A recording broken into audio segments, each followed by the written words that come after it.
For the next section, we'll be covering questions 2 and 3. It says, use your knowledge of trigonometric functions to find the value of x in triangle ABC. A. Choose an acute angle in triangle ABC. B.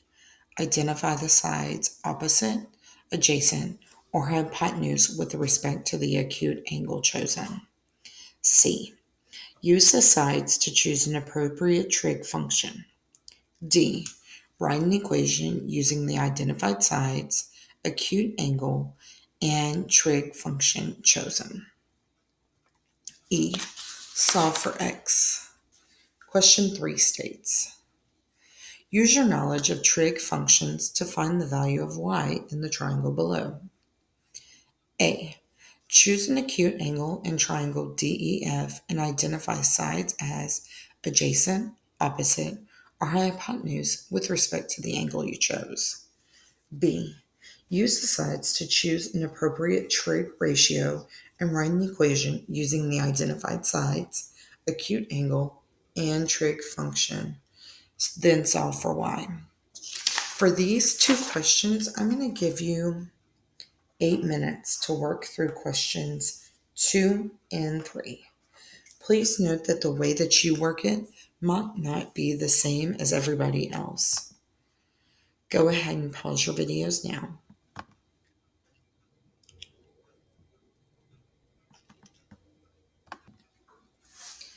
Alright, in question number 2, I chose to use angle C. Angle C was 20 degrees. My opposite side of C was AB. My adjacent was BC. And my hypotenuse was A to C.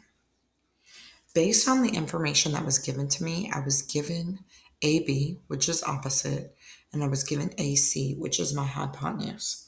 So I chose to use sine, because remember it's SOH.